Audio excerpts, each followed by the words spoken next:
Madame, Monsieur, bonjour. Flash info spécial sur le concours de restauration classique 2024-2025. Le Centre Porsche Montpellier ne va pas inscrire une voiture, mais bien deux. Une en catégorie partielle et une en catégorie complète. Pour mener à bien ce projet, je vais vous présenter l'équipe du Centre Porsche Montpellier qui travaille dessus. Olivier Denac, l'investisseur, accompagné de Jean-Pierre Launay à la direction. Ensuite, sur la partie technique, nous avons Anthony Tortorici, le chef du département classique, Philippe Granier, carrossier, ainsi que Stéphane Jotras, technicien classique. Nous avons sur la partie marketing et communication, Paula Lancini, ainsi que Laure Plaza. Nous avons hâte de suivre cette aventure et de vous parler de tout ce beau projet.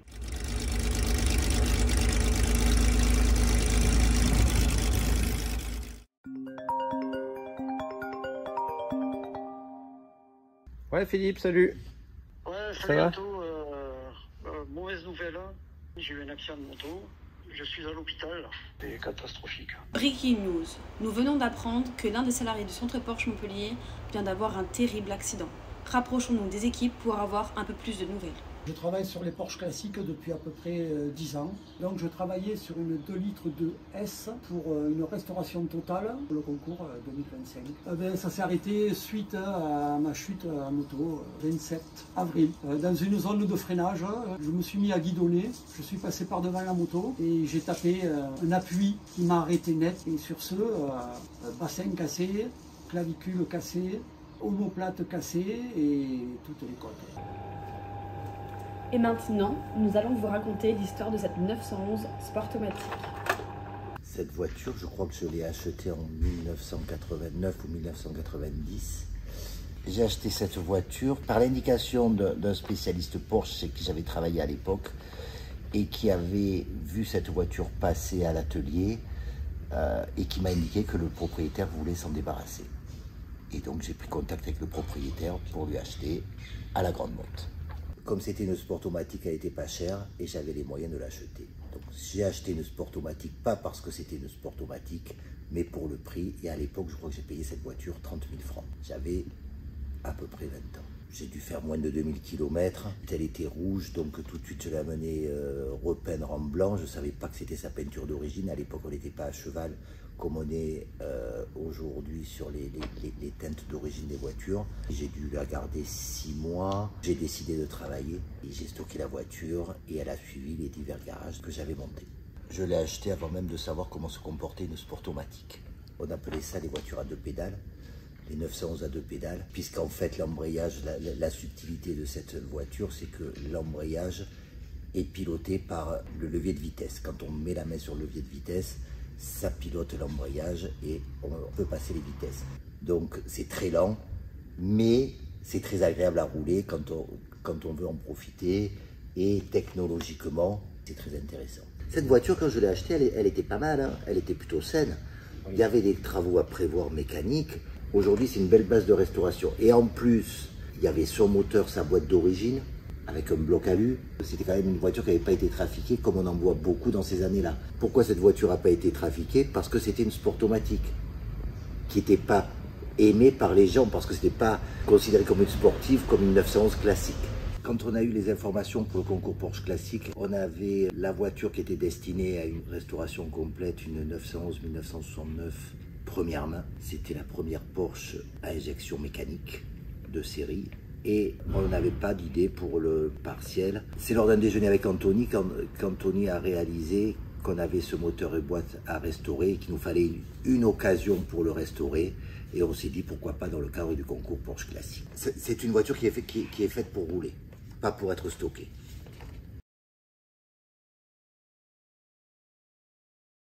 J'en suis à la 4e présentation à un concours Porsche classique.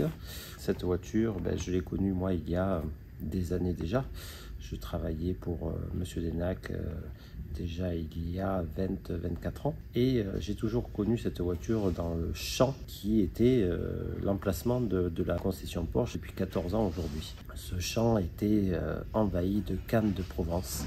Et cette voiture était logée au milieu avec les 2 voitures d'enfance d'Olivier. Donc nous avons attaqué la restauration de cette voiture il y a environ 10 ans à mon arrivée dans la partie classique. Elle a été démontée, stocké, fait à temps perdu sur le travail de l'atelier classique. Elle a été peinte il y a environ 6 ans.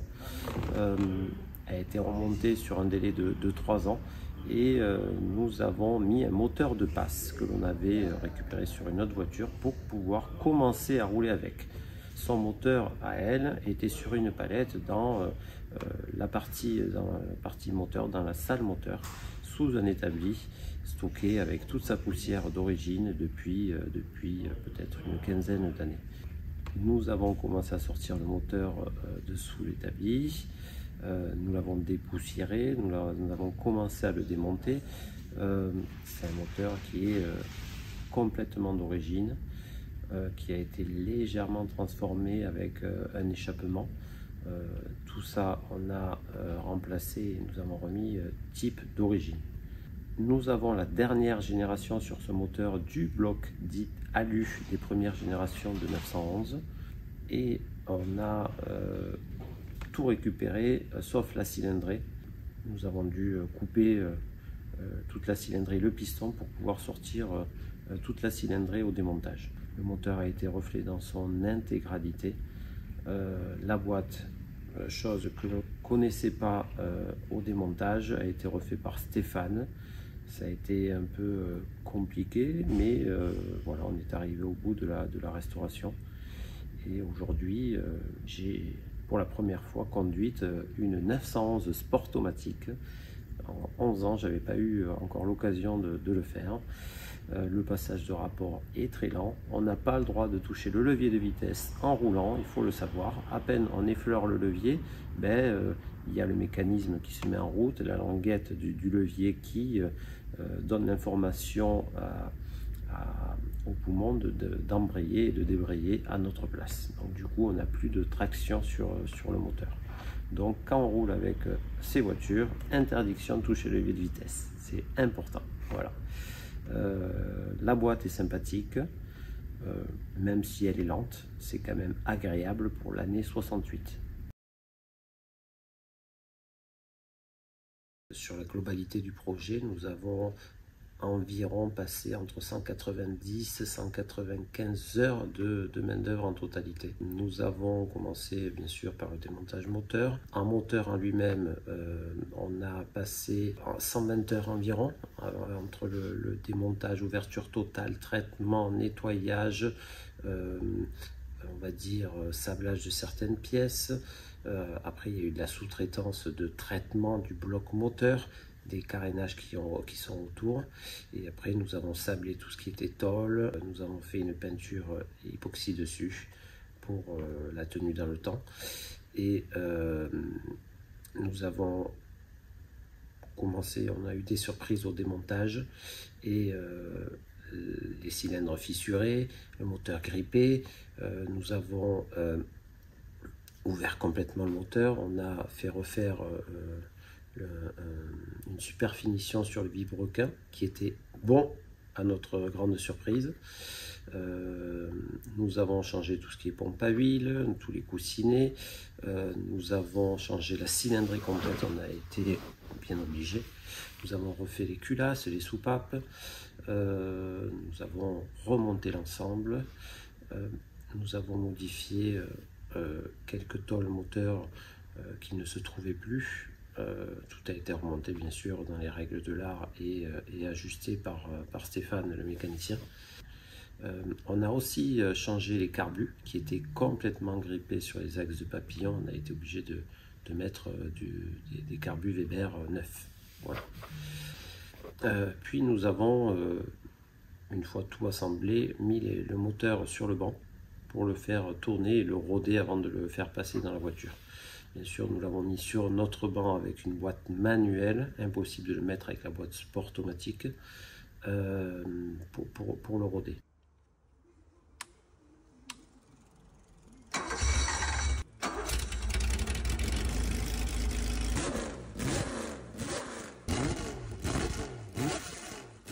Pour la boîte à vitesse, une boîte qu'on ne connaissait pas, on a passé environ 35 heures de main d'œuvre, ouverture totale, quelque chose abîmé dedans, quelques bricoles. Nous avons fait le choix de remplacer le carter central de la boîte, le plus gros de la boîte, carter aluminium, remplacé en pièces neuves origine Porsche dans une boîte de l'époque classique pour la modique somme de 150-160 € le carter central. On a été très surpris du prix et de la disponibilité de cette pièce. On est parti du coup avec ce carter neuf en changeant tous les roulements à l'intérieur. Nous avons refait les jeux, tout ce qui est roulement de pignonnerie, bague et roulement à aiguille à l'intérieur.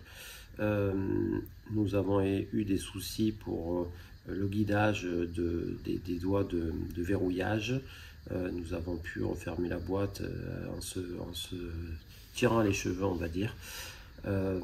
C'était quelque chose qu'on ne connaissait pas, que Stéphane a appris, a passé du temps à réfléchir. Mais au final, ça s'est bien passé.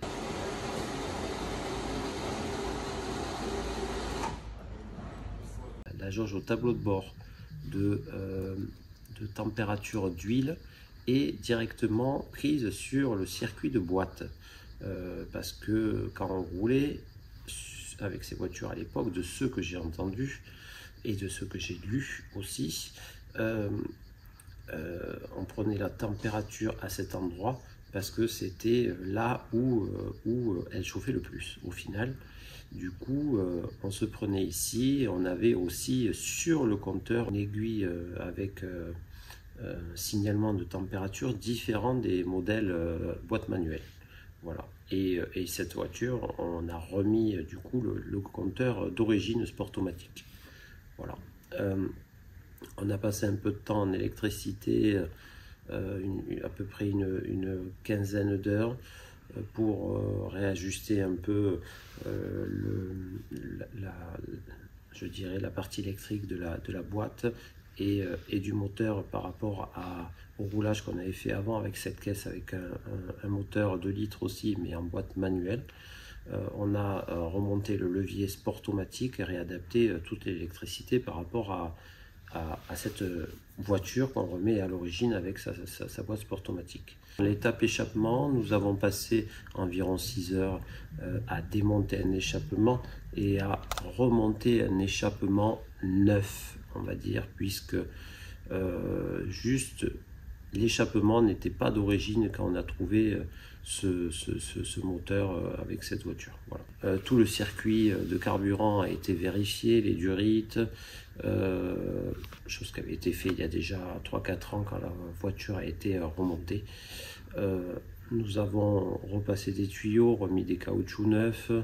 On y a passé environ 8 à 10 heures. Le système de refroidissement de cette voiture est complètement comme une boîte manuelle. On est un refroidissement par air qui passe par le carénage du dessus du moteur, par la turbine de l'alternateur et qui sert à refroidir toute la cylindrée de la voiture et le radiateur d'huile. Et sur cette étape, on n'a pas plus passé de temps puisque ça fait partie du remontage moteur en lui-même. On a passé beaucoup de temps aussi sur la mise au point de la voiture, au niveau du réglage du levier de vitesse. On a fait beaucoup de roulage. On a adapté le confort de conduite avec cette boîte.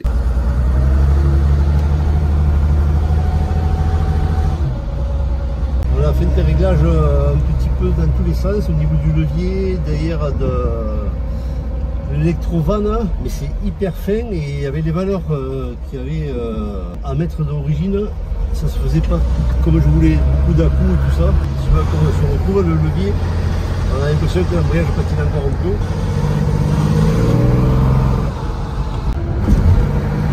C'est assez particulier de rouler sans avoir à débrayer.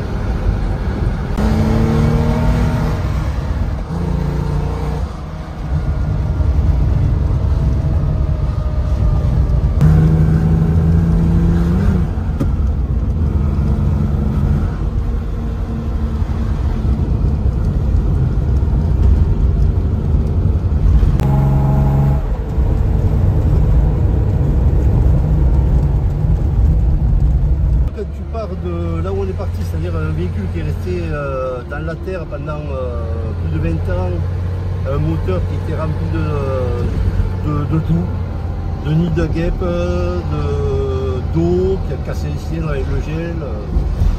Et la boîte, pareil, on ne savait même pas où ça allait, quoi. Comme vous le savez, au Centre Porsche Montpellier, on aime bien raconter de belles histoires. La belle histoire du concours 2024-2025, c'était d'avoir ce lien commun entre deux voitures, cette même couleur unique, c'était notre fil rouge. Malheureusement, les choses en ont décidé autrement et on est quand même très fiers de vous présenter une restauration partielle. Comme vous l'a expliqué précédemment Olivier, c'est une voiture qu'il a depuis longtemps, qui a eu différentes étapes de restauration. Malheureusement, à ces époques-là, on ne récoltait pas toutes les photos et étapes de restauration, donc on aurait bien aimé vous les montrer, mais c'est pas quelque chose qu'on a en notre possession. Ensuite, ce qui n'a pas été évident dans la gestion du projet pour nous, c'est que ça a été deux voitures que l'on a restaurées en parallèle, et là effectivement on va se concentrer essentiellement que sur la restauration partielle, donc il y a toute une partie du travail que vous ne verrez pas. Je vous propose maintenant de faire un focus sur la partie communication et sur les réseaux sociaux plus particulièrement. Donc nous avons communiqué sur cette restauration partielle sur différents réseaux, à savoir Instagram, Facebook, LinkedIn, YouTube et aussi TikTok, afin de toucher un public plus jeune par rapport au New Target Group. Plus précisément, pour la partie Instagram, nous avons communiqué autour de 9 posts. Concernant les chiffres clés d'Instagram, nous avons réussi à avoir presque 19 000 likes. Nous avons touché plus de 137 000 comptes. Et surtout, nous avons eu plus de 1 400 000 vues. Ensuite, concernant Facebook, qui est un réseau qui a pas mal fonctionné aussi sur cette partie classique, nous avons communiqué autour de 9 posts. En chiffres principaux, nous avons du coup presque atteint 14 000 likes. Nous avons également presque touché 800 000 comptes. Et c'est également le nombre de vues qui a aussi explosé, avec près de 1 200 000 vues. Ensuite, comme je vous le disais tout à l'heure, nous avons une stratégie de communication à destination des nouveaux groupes cibles. Donc effectivement, nous souhaitons communiquer sur TikTok. Pour autant, sur TikTok, nous montrons moins de contenu, mais plutôt des contenus de vidéos. Donc à chaque fois qu'il y avait une vidéo, nous postions aussi sur TikTok. Donc il y a eu 5 posts contre 9 sur les autres réseaux. Ces 5 posts ont récolté plus de 1000 likes et 25 000 vues. Dans cette typologie de contenu, il y a eu une trilogie de vidéos mettant en avant le savoir-faire d'un technicien, avec le grand écart entre la remise en état, le savoir-faire classique, et l'entretien et la gestion de voitures très modernes. Cette trilogie a remporté un énorme engouement sur les réseaux sociaux. Le scénario était le suivant. Nous suivions un technicien de l'instant où il était chez lui, avec un intérieur très marqué par la passion Porsche classique. Nous le suivions également dans son environnement de travail au centre Porsche, puis sur le fait qu'il restaurait lui-même dans son propre garage une 911 classique qui était du coup la Sportomatic.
Ensuite, dans le contenu posté sur les réseaux sociaux, l'une des vidéos qui a le plus marché et qui a même littéralement explosé, c'est la partie allumage moteur. Effectivement, on ne s'attendait pas à un tel engouement sur cette vidéo-là. Nous en sommes vraiment très contents.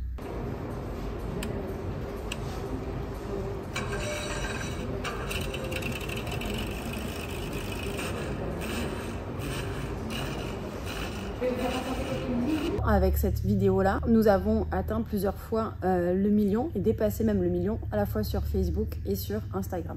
Donc finalement, au global, les chiffres sur les réseaux sociaux sont représentés de la façon suivante. En termes de likes, nous avons plus de 35 000 likes. Concernant la partie commentaires, nous en avons eu 718. Nous avons réussi à atteindre plus de 920 000 comptes. Nous avons plus de 842 personnes qui ont enregistré nos posts, plus de 670 personnes qui les ont partagés. Ensuite, l'un des critères sur lesquels nous sommes le plus contents, c'est le nombre de vues, parce qu'au global, nous avons réussi à atteindre plus de 2 700 000 vues, tout cumulé. Et surtout, l'un des chiffres sur lequel on a été agréablement surpris, ce sont en fait le nombre de followers qui nous ont suivis en plus grâce aux posts sur cette partie concours de restauration exclusivement parcelle, et ils sont au nombre de 406. Ensuite, concernant la partie événementielle, il n'a pas toujours été facile ni évident pour nous de la montrer sur de différents événements sans son moteur Sportomatic. Pour autant, elle a participé à un super road trip en interne sur lequel nous avions sélectionné plus de quinzaine de Porsche classiques dans lequel les salariés ont pu participer et vivre un événement en fait client. Et tout ça, c'était autour de la notion de rêve et du programme Dream.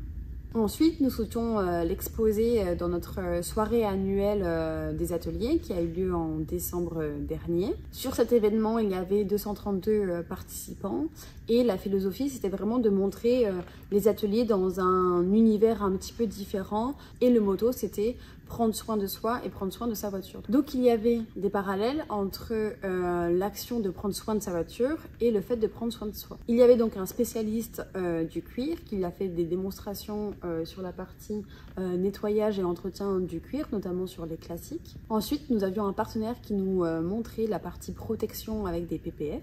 Et ensuite, nous avions des partenaires sur le bien-être des personnes, donc à savoir une facialiste, un barbeur, une prothésiste ongulaire et une coiffeuse. La voiture était donc exposée à cette soirée spécifique dans laquelle nous l'avions mise en avant à côté d'un mobilier Roche-Beaubois qui matchait complètement avec sa couleur. Ensuite, avant de s'attaquer vraiment à la partie très technique de la restauration du moteur, nous avions exposé celui-ci dans le showroom pendant environ une quinzaine de jours. Cela a permis aux clients de s'approcher au plus près du moteur parce que nous l'avions posé sur un établi, posé directement dans le showroom. Nous avions également fait une mise en scène avec des bidons d'huile, Porsche classique, etc. Une fois que Philippe sera rétabli et reviendra, nous allons forcément reprendre aussi le projet de la restauration complète, et à la suite de ça, nous allons faire un shooting des deux voitures comme c'était prévu à la base sur le projet. Nous avons hâte de l'avoir participé à d'autres événements prochainement. Il y aura forcément d'autres road trips parce qu'à Montpellier, nous sommes très friands de ce genre d'événements. Il y aura forcément aussi notre soirée des ateliers annuelle sur laquelle il y aura aussi une thématique bien spécifique dans laquelle elle sera forcément mise en avant.